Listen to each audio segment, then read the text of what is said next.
Well, that was fun because the whole time I was on mute, so nobody heard anything. So thank you for joining. Hi, William. Thanks for joining. I was talking for about a minute, even saying that I dialed in 30 seconds early, and my mic was off. So yay to me. But thank you for joining from Ghana. Awesome.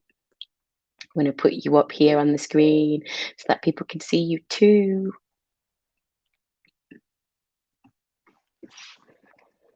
It's always the waiting part, which is fun. You're like, ooh, who else is going to dial in? But I'm not sure. I don't think it won't be an hour or anything. I've scheduled it for half an hour, maximum 45 minutes. But let's see how much I have to say.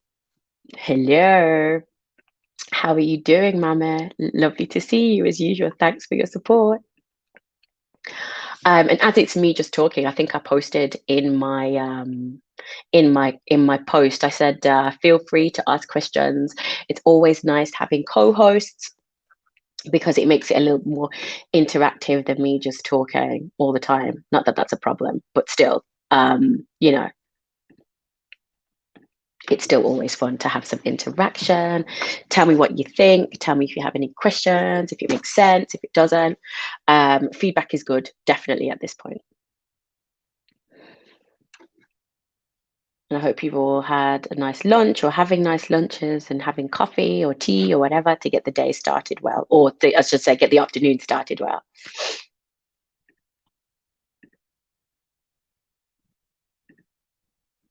So thank you everyone for joining. Hi, Amy. Thank you so much for joining and taking the time out of your day. I think most of you know me, but if you don't, I am Leanne Mayer.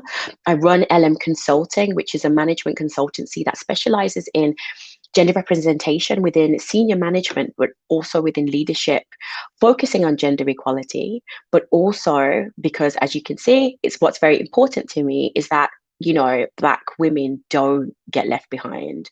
It's we know what it's like, but it's not always easy for companies to implement the necessary solutions that they want to in order to make sure that we're not forgotten. And that's kind of really to kind of give you a bit of backdrop as to why I wanted to talk about corporate perfectionism and adding it to the list of saying, be prepared to fail in order to succeed. It's because a lot of companies are in that moment right now where they haven't kind of realized that only having conversations, just like nobody's telepathic, having conversations within four walls is tantamount to no movement to the outside world, even if your conversation between a certain group of people has moved from point A to point F, as long as that hasn't culminated in any sort of action, as far as I'm concerned, your stakeholder, be that as an employee, be that as somebody on the board, be that as a consumer of the end consumer of your product, I don't see that you've made any changes, because the key right now is converting all of these conversations into action, because that's the piece that's still missing for a lot of companies. There's a lot of talk going on, and we've been here for a long time, whether it's to do with women's rights, whether it's to do with racial equity. We've been having conversations for the longest time. There have been promises that have been made, but they've not yet come to fruition in a way that's visible to the outside world. So that was really the reason why I wanted to talk about it, because it's kind of one of those situations also where I think about wanting to be perfect, or what do they say? Perfectionism and procrastination are two sides of the same coin. So the question always leads to, how urgent is it? How important is it? How high is it on your agenda to really tackle gender equality in business, to really tackle racial equity in business, if we're still at the point of discussing the whys and the wherefores? Because on the one hand, you may want to dot your I's and cross your T's, which does make sense. And this is what corporate training and corporates, like, they run on perfectionism. But on the other hand, if there's nothing that's down on paper, how does this even make any sense? How have we even made any progress? How have we come forward? We haven't. So I had like a long think about this concept of corporate perfectionism. And this is what I thought. Now, tell me, if anyone agrees, disagrees, tell me if this analogy even makes sense to you. But this is how I see it. For a lot of companies, they are like, they run themselves like being a high performing athlete. They are famous and have been famous for doing one thing and one thing well, whether it's having so many successful portfolios that outperform the market, whether it's being the best at, developing brands, whatever it might be, they've been good at one particular thing. Year upon year, day upon day, they've been great at it. They're the leaders, they're the best at XYZ. They're the first class gold standard. But what's never happened to them before is they've been held accountable to they've been held accountable for how they've become the best. So, and I know this is controversial once again, but I'm going to take Lance Armstrong. He broke all these records, amazing, amazing, amazing, and he was doping. And at the beginning, maybe nobody questioned why was Lance Armstrong so successful, but all of a sudden, accountability came into the question where it's like, well, you can't actually do that. It doesn't negate your success, but what it does mean is that you now have to change the way you approach your sport, your skill to become successful. And I think this is where a lot of companies are having issues because they're so used to being good at what they do. They haven't for 2 seconds considered that fighting for gender equality, fighting for racial equity isn't something that you need to be good at. It's something that you need to commit to, that it's not a sport, that it's not performance based in terms of this is how other people see me. It shouldn't be about getting awards to confirm that you're the best company to work for as a woman. It shouldn't be the goal to say, well, I want to get this particular sticker or label to say I'm the best company to work for as a Black person. That's not what it should be about. And I think a lot of the time, this perfectionism is pushing them into looking at this as another exercise, an achievement exercise, a goal to achieve. So they don't think about it as what do we need to do to build trust in these groups, with these groups? What do we need to do to move this forward to show the level of commitment, sincerity, authenticity, to show that we're learning about this? It's still very much focused on being in competition with others, but also still being best in class. And at the moment, there is no best in class in this.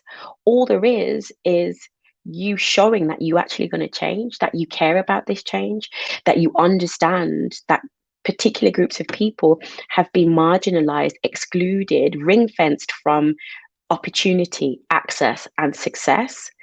And the first part of that is understanding how can I help them as opposed to what is going on in the market and how do I become the best at it? Because part of being great as a company is to say, okay, people love to work for us. We're a great brand. We do our job really well. But this is something that a lot of companies have never cared about before. So for that fact alone, you may not have cared about women so explicitly. You've also may not have cared about Black women at all. And to a certain extent, a lot of companies are only learning to care about Black women now, which is, when I say which is fine, I don't mean it's fine that it's only happening now, but I'm saying it's a good thing that they're starting on this journey. Starting is better than ignoring it. But the point is that you won't get it right immediately. But until you put your stake in the ground to show that you're committed as a company, you also delay authentic engagement from those groups who need the help, but whose intel in that sense is the path to your success. So it's that twofold part. You might want to do it perfectly, but there won't be any perfect. It's about how can I create the most impact? How can I help the groups that have been excluded, marginalized? How can I help them in a way that will mean they want to stay at this company? In a way that shows I am serious about making change, that shows I am serious and committed and I'm in it for the long haul, as opposed to we haven't got the right solution yet we're still thinking about it. Because there's a level of impatience here. There's one part which is the corporate, the external view of this is what a company does. But now being good enough and best in class at what you do isn't the most important thing. There's this combined part, which is now you're good at what you do, or should say, you're good at what you do, but what are your values and how do you express those values? And this is where the push has to be to move beyond perfectionism, to move beyond this fear of failure, because companies won't get it right. And that's part and parcel of learning. It's part and parcel of training. You want to train to do something, you have to figure out, does this work for me?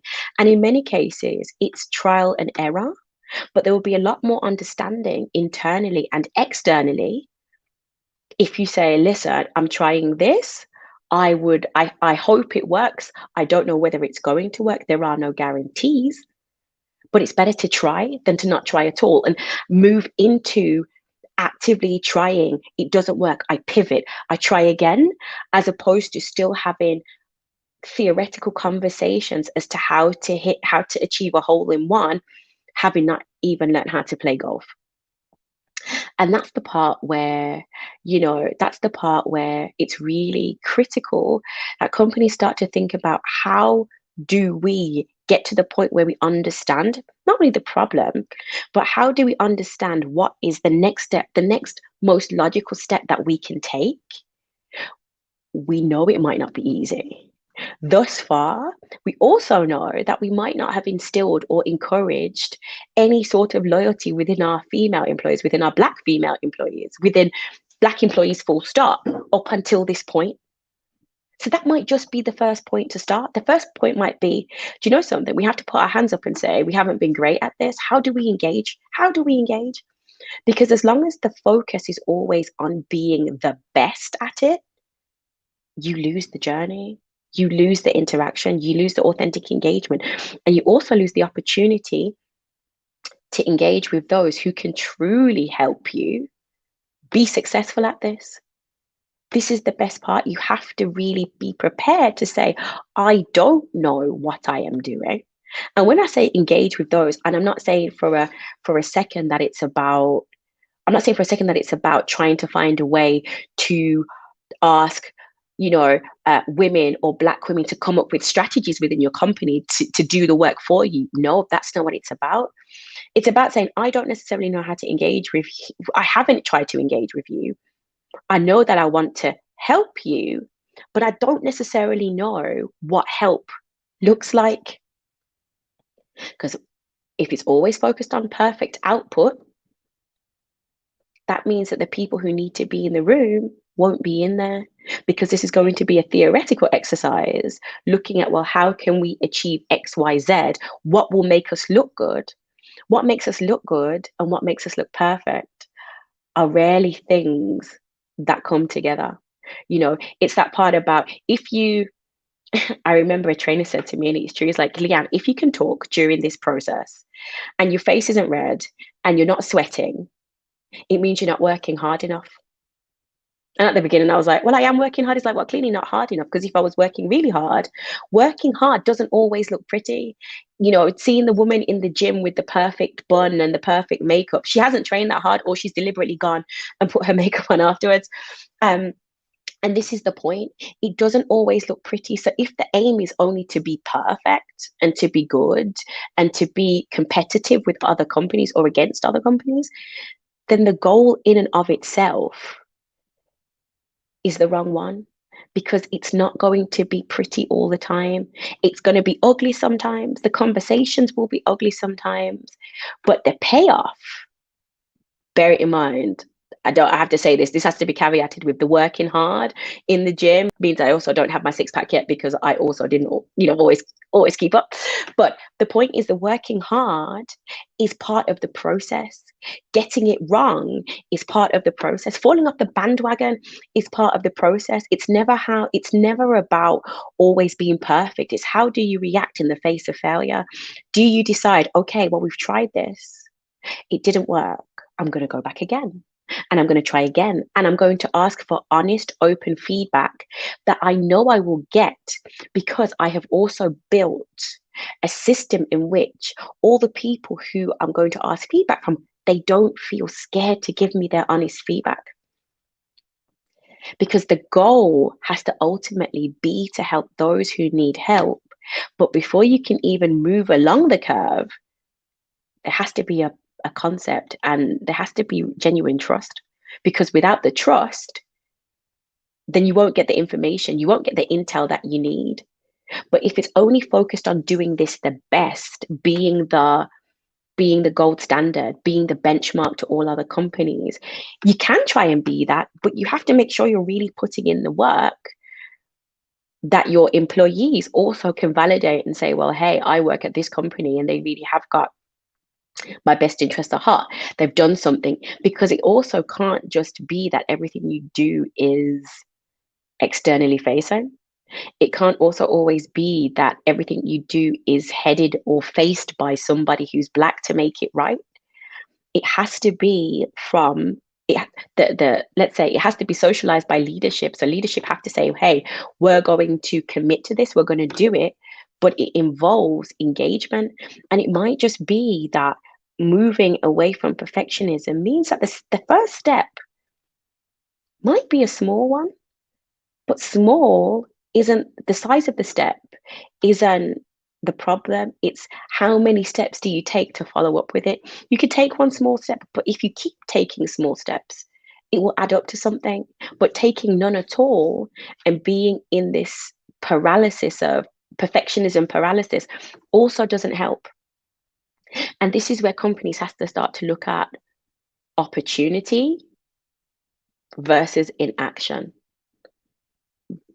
because ultimately the opportunity is here right now to make a large impact, not just on your employees but also on communities, on a societal level. Let's be honest, this is what everybody's focusing on now. We know with ESG policies, E has been focused on a lot, not to the detriment of, but less so. Social has been a little bit more in the background. And now people are waking up to say, well, actually, all these categories are intrinsically linked. And now we need to do something about the S in ESG. So the moment is here and there's opportunity to do amazing things. But it also means moving outside of the company's comfort zone. You're not doing anymore what you've been famous for doing. You're not the best anymore at what everybody knows you for. Because, as I said before, they've never questioned the how did you get to be so successful? The focus was always on the return, the output, the outcome. How much money do I make off this? But now it's focusing on how did you get to be so successful? And this is the point. If your how isn't going to be gender equal, gender balanced, equitable, and all those things, then the part of you being best in class is now longer not, it's going to almost be irrelevant. Because if you're still trying to deliver, but you're not taking care of gender equality, racial equity in your company, people want to see values. They want to understand your values. You can't be best in class anymore if this part of your business fundamentally isn't up to standard, isn't up to par. So right now, this is the opportunity. This is what I would say post 2020 best in class companies look like. They're not just good at what they're famous for. They're good at all the things, or they're trying to get to the point where they're good at all the things that nobody's asked them to be good at before. And that's the kicker for me. That's where, if you want to be a forward thinking company, if you think about, I mean, I read an article recently which was saying, Gen Z are dictating the way in which big business is being done. They're motivated by values. So you can't, at the end of the day, anymore say, oh, but look, we're doing all this great stuff. Our funds have performed so well. Look at the branding that we've done. That's going to give you XYZ millions, hundreds of millions profit each year. Because people are going to say, but how did you get to this point? What's your leadership ethnicity breakdown? How gender equal is your board? How gender equal is your senior leadership and above? And this is where it's the opportunity is here to still be before this kind of approach, this intrinsic new approach to business becomes really the standard way to do business. It's not there yet. A lot of people are still in the process of getting there, changing policies, processes, procedures, educating themselves, educating their staff members. And that in itself takes time. But missing this opportunity right now to not to make changes and thinking that now you can keep delaying it until later because you want to get it right, because you want it to be perfect, will be counterproductive. It damages a company's reputation. Once again, if there are only 10 people in the room between those four walls, as far as the outside world is concerned, nothing's happened. As far as your employees are concerned, nothing's happened. So when you come with a beautiful statement saying, this is what we want to do, that's sometimes why there are rogue Instagram accounts talking about what it's really like to work at certain companies. Why? Because a company potentially hasn't communicated what their plans are because it wanted a perfectly crafted press release. It wants a perfectly crafted plan.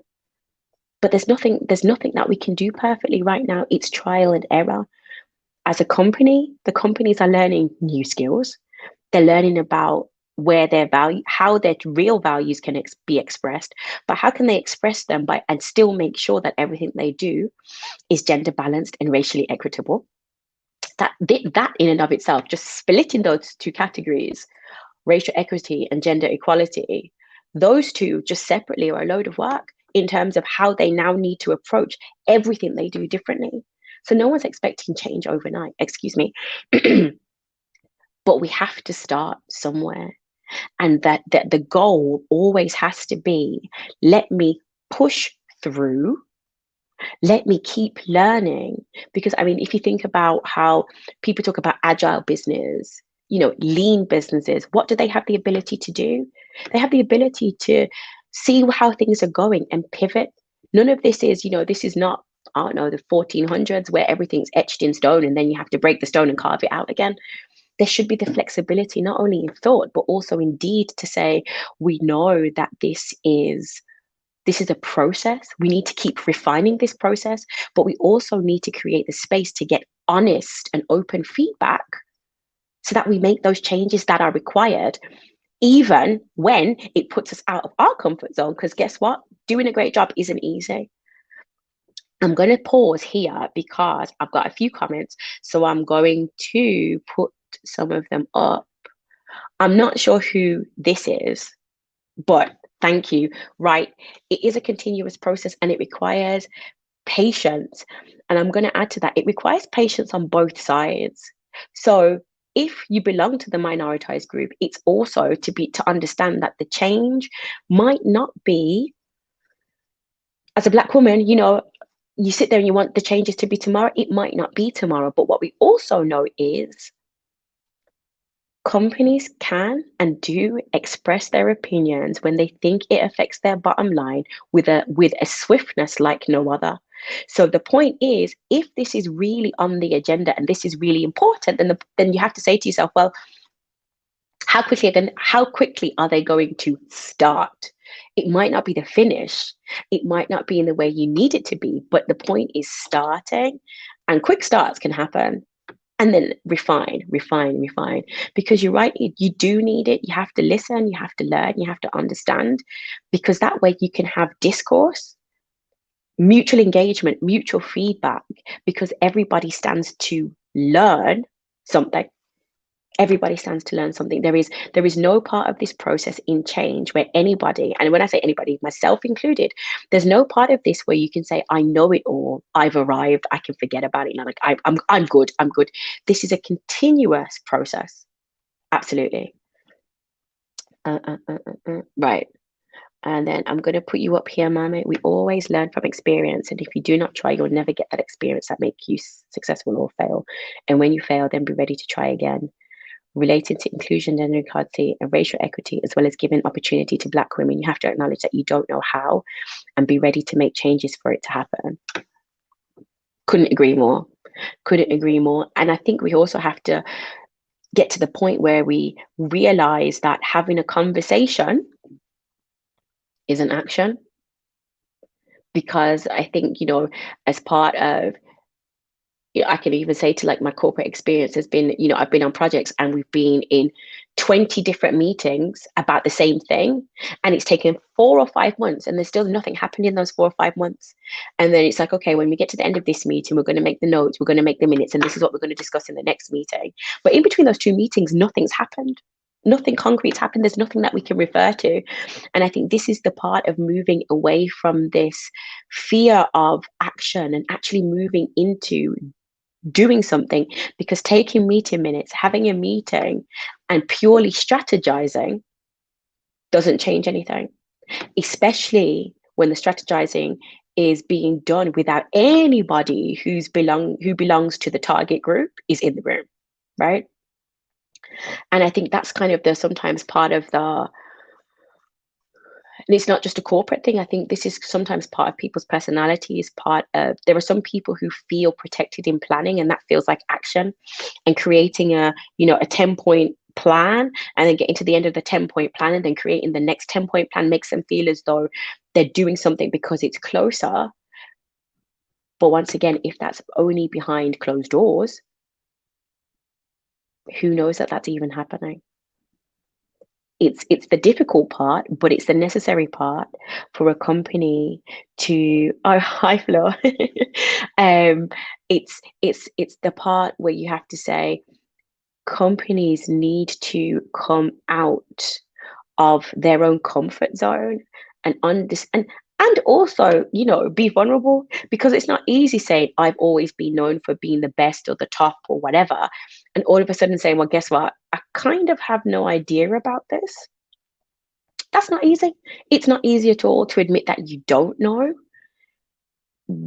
but worse than not admitting that you don't know, or hold on, worse than admitting that you don't know is having shareholders, regulators, employees leave. Everyone ask questions and say, what is it you've done? Because as far as I see, it's nothing. Because if there's no evidence of anything, not of conversations, but of action, then this is always going to be the problem. And this is for me where I think, there's an urgency, and it depends upon who's in the room, right?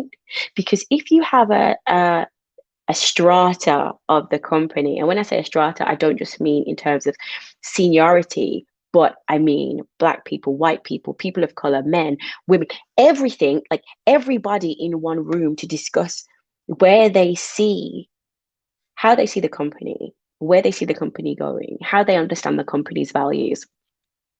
Asking those simple questions, which they might be simple, but the answers are big, right?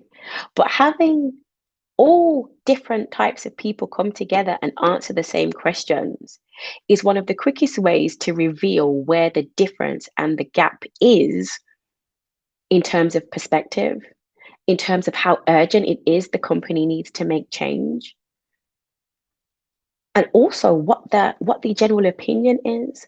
Because if in certain companies, the disparity between those at the top and how much they earn and how they live their lives versus those who are less senior, the ones at the top can't imagine the life of the ones, I hate to use the word bottom, but in this sense I have to use it. But and if someone has a better phrase, please do let me know. But if you compare, the top of the hierarchy to the bottom, neither can imagine what it's like to live in, to do role reverse, or what the problems are for the person who's at the top versus the person who's at the bottom of the hierarchy, all of those things. And having that conversation amongst all these groups, asking the same questions, would throw out, I'm sure, a very different view as to how urgent it really is to make the changes. When you look at company turnover, a lot of the time the turnover isn't super high in the senior levels. Why? Because there's an element of you're paid well enough, your voice is heard, you're thinking about the company's strategic goal, you are incentivized to stay there. But when you move further down, the turnover is high, people are less satisfied, people feel as though there's a disingenuity between what the company says they're planning to do versus what they're actually doing. And I think that for me is, really really the point where a company can say, let me test, challenge your own assumptions, even if you think you're doing great, even if you think, we're really good at this, find out, ask the question, but don't ask the usual people. Because even if you think you're doing well, sometimes you think you're doing well because you've seen it from your own perspective, but not necessarily from the perspective of others who actually need the help and whose voices have been subdued, ignored, and left out for the longest time. And this is the other point, right? If you're only surrounded by people who are telling you that you're doing a great job and only have the same view, then the output's going to be the same, right? Everyone's going to see, oh, this is a good job. This is the way we're going to achieve it. And strategic goals are fantastic. No one has anything against them, but they also have to be aligned with what the pulse of the company is saying, especially for the groups whose voices have been left out thus far. You know, because it's really important now above all things that you as the CEO, CFO, executive director, you may very well know what the company's values are and the mission statement, and you may very well believe that all these things are being lived out in daily life. But if you were to ask somebody, for example, who is working in the admin department, the legal department, do they know what the company's values are? Have they been communicated in a way that is open, that makes sense, and that they feel those values? Because ultimately, this is what it's all about. Moving away from perfectionism gives all these companies the opportunity to discover, drill down, and find out what their values are and how can they express them in a way that is truly gender equal and racially equitable. This is the opportunity. But the window to be before or after the fact is closing. And companies who are behind, reputation and having been great before 2020 can't save you now, because it's about, as I said, it's about being good at what you do and what you're famous for, but also being socially aware, not just campaigning for justice, but making sure that justice, gender equality, racial equity are policies, processes, and procedures intrinsic in the way you do business. And that's from supply chain, that's from how you hire people, that's to how do you deal with complaints, that's to do you have a policy that, have you even followed up how people leave, have you done exit interviews, have you even investigated the causes for people leaving? Is there a theme as to why people leave? Are women leaving after a particular tenure? All these things are how you can express your values in the way you do business. So for me, that was really kind of today what I just wanted to talk about and partially get off my chest, because it's something that's coming up more and more, that, there are so many headlines and articles talking about, companies really need to do something, but they'll only be able to do it if they move away from perfectionism paralysis. That's the only way forward. And to do that, you have to admit, just maybe, I don't know what I think I know. But that's okay. Hold on one second. No, they aren't. They're, and I think this is the part. It's that if everybody is in the room, if everyone in the room is the same, then you're going to get the same result. But only if we go across and ask the same questions do we get to that point. Absolutely, Stacey. Right. Hmm. But this is the irony to this part. The part you're saying here, Flo, is culture. And I'm thinking about when I first started working. And everyone can tell me, like, please feel free to add your journey too. I first started working in the corporate world in 2007. Now, at that point, it was always the part. If you don't know, ask a question. But it wasn't the culture of, if you've made a mistake, don't hide your mistakes. But if you've made a mistake, it wasn't like, yes, I've made a mistake, let's talk about it. And that's kind of changed now, with people being like, yeah, let's talk about our mistakes more. But I don't really think it's become embedded in companies' reputation or culture. I still think that being perfect is something that everybody still attains to. And there's always been let's say, a strategic admittance of mistakes. As when someone apologizes for their wrongdoing, it always feels like within the corporate world that there's a strategy attached to it. There's never been kind of like this authentic part of we're going to admit that we make a mistake, or conversely, we're going to admit that we don't know, right? And I think that's the part of, if you've it's a personal thing that if we assume that a lot of people in leadership now are early 50s, late 40s, early 50s, then there is definitely a cultural aspect of how they receive corporate training in terms of how you approach mistakes, how you approach being vulnerable as a company, as a person within the office. And I think that plays a large role in terms of perfectionism and how it's dictated in the way companies and their public personas are shown. And I think that's kind of where, in terms of knowledge and in terms of individual learning, that it's not just about the company, but it's about all the people, because essentially companies are only groups of people that come together under one umbrella. But I think it's about leadership also learning to show their vulnerable side, which is difficult.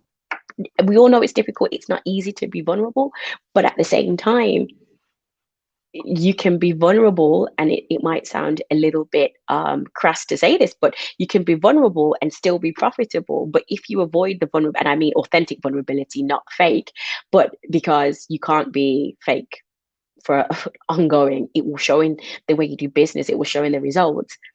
But if you decide not to show this, or if you don't go on the journey yourself, then there won't be a profitable business in many cases to speak of, because you would have missed the boat on changing how you do business. You would have missed the boat on actually fully being able to engage with, build trust with your employees, to be able to be open and honest, because there'll be a certain point in time when you say, well, everything really, really kicked off in 2020. It's 2022 and you've had 2 years and nothing's happened. That's going to be a really, really it's going to be a really, really hard case, or a hard thing to justify as to why it's been standstill and nobody has conversations for 2 years, unless you're going to take over like a super massive company. But even then, so that was kind of really my thought path for today. If anyone has any questions, I'm still here. But thank you anyway for taking the time to join me. Thank you for kind of giving some interaction, because as I said, I can monologue, but which I've actually done, but I'm always happy to have input, questions, or even tell me that what I said was wrong. I mean, it's my opinion, but I'm always open and love to hear challenges to that. But Natalie, I'm going to put yours up to say great insights. Thank you. But if anyone else has anything to say, please do. And once again, just thank you for your time today. And I hope you all have a wonderful afternoon. So thanks a lot. Bye.